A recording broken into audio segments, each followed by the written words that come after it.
Izin, Bang, kita kan Abang kan pernah duet nih sama PNS dan lain-lain di TV. Oke. Apa pandangan Abang kira-kira untuk kasus ini, Bang? Roy Suryo, saya ingatkan, jangan mengarah-ngarahkan, ya termasuk pengacaranya semua, Roy Suryo ya, jangan mengarah-ngarahkan 311, 310.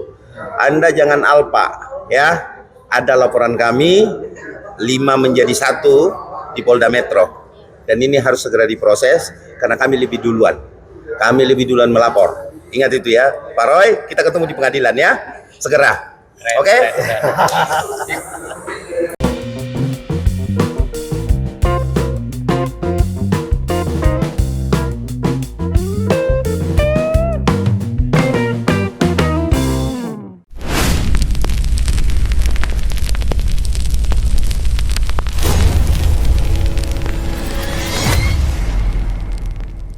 Kemarin saya ketemu langsung sama Bang Ade Darmawan ya.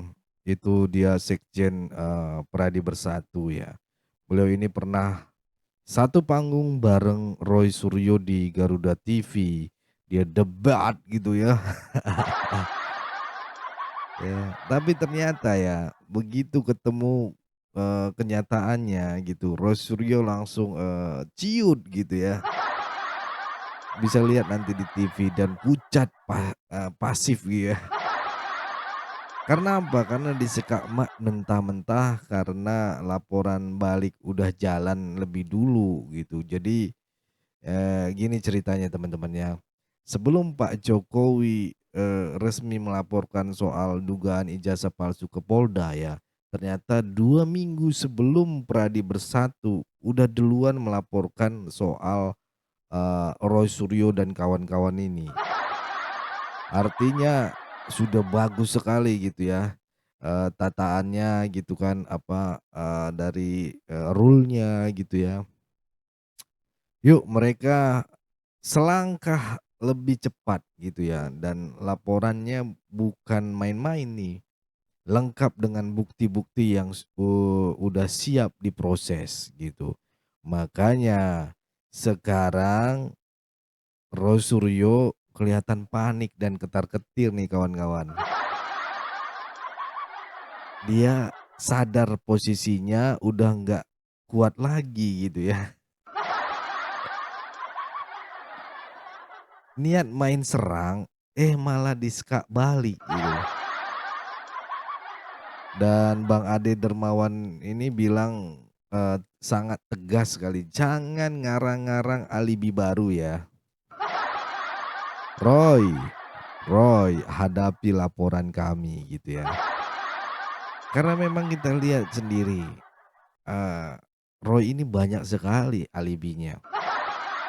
Kemarin dia bersuara lagi bahwa ijazah Pak Jokowi itu dibuat di Pramuka, pinggir jalan fotokopi Pramuka gitu.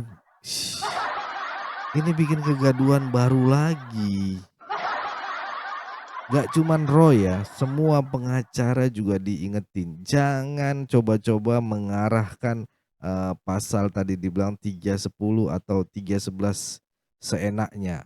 Jangan juga pura-pura, amnesia gitu, nanti di persidangan Yang bikin panas ya, Bang Ade juga ungkap bahwa ada 5 laporan yang digabung jadi satu di Polda Metro ya. Dan Pradi Bersatu minta prosesnya dipercepat karena mereka lebih dulu bertindak gitu loh.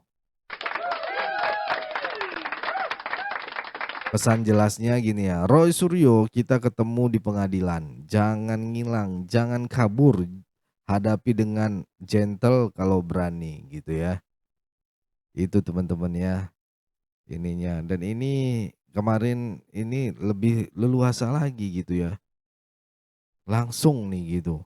Kalau belum tahu ya teman-teman juga, Pradi itu singkatan dari Perhimpunan Advokat Indonesia, bukan Peradilan Rasadilan ya gitu ya.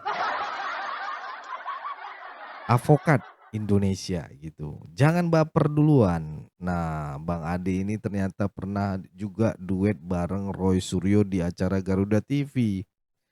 Duet ya, bukan debat. Ya debat lah, debat main tunjuk-tunjukkan gini. Tapi sekarang Roy Suryo udah nggak bisa ngapain-ngapain lagi.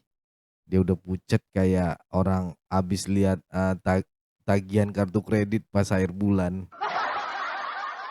Aduh ini akhir bulan teman-teman. Aduh kapan gajiannya nih? Udah banyak utangnya. Kenapa ya? Kenapa? Karena Bang Roy ini ternyata eh, skakmat sebelum sempat nyerang balik gitu ya.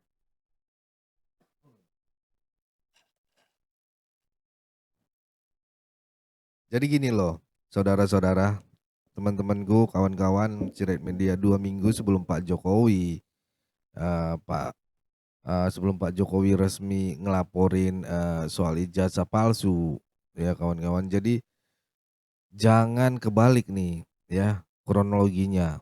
Yang duluan lapor bukan Pak Jokowi tapi Pradi Bersatu gitu ya.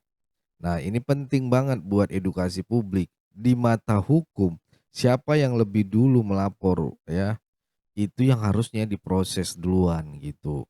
Jangan dilangkain lah. Tapi itu nunjukin keseriusan dan kesiapan bukti yang disiapkan oleh Pradi ini gitu. Jadi dalam kasus ini laporan Pradi udah lengkap gitu dan pastinya sistematis gitu dan kayaknya sih tinggal nunggu proses dari Polda aja gitu ya, ibarat lagi main catur gitu kan. Roy udah kena 5 langkah sebelumnya gitu tapi harus sadar pas bidak udah dikepung gitu ya. Makanya sekarang Roy Suryo kelihatan ketar-ketir. Bukan karena dia habis nonton film horor kawan-kawan, tapi karena tahu posisinya udah di ujung tanduk. Serem kan? Apalagi kalau udah tanduknya banteng. Ya, Bang Ade Dermawan ngomongnya juga nggak pakai rem tangan maksudnya. Katanya gini ya, jangan ngarang-ngarang alibi baru ya. Roy, hadapi laporan kami secara jantan. Jangan suka muter-muter kayak gasing. Dan bukan cuman Roy yang dikasih warning, semua pengacara juga disorot. Supaya nggak asal narik pasal 310 dan 311 seenaknya gitu ya. Bang apa sih 310 dan 311? Ini buat catatan kita dikit buat yang belum tahu ya, pasal 310, 311 KUHP itu soal pencemaran nama baik dan fitnah. Nah, pasal ini sering dipakai untuk main balik serang gitu ya.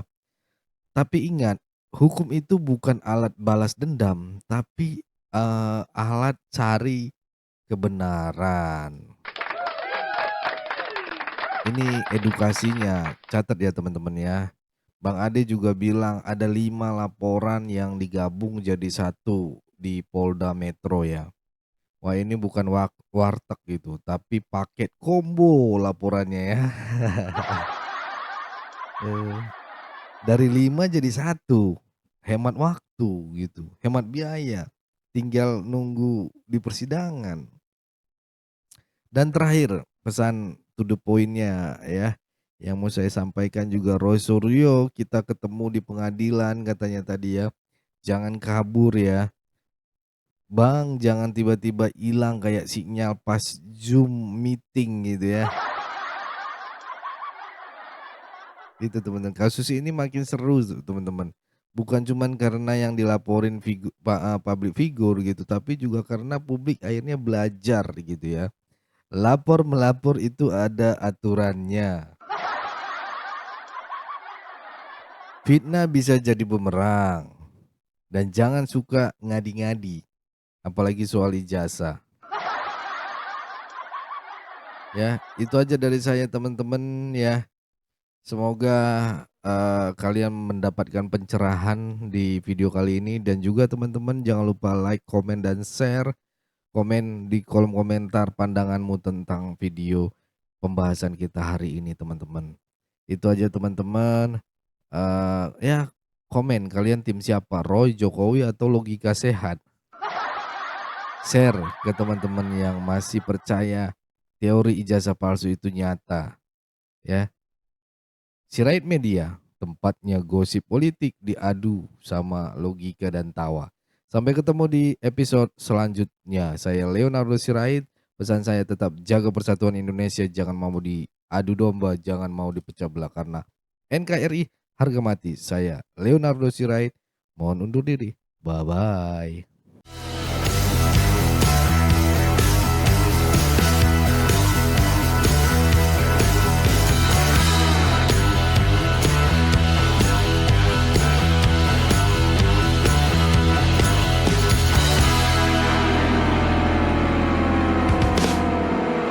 Halo, kawan-kawan sebangsa setanah air Indonesia.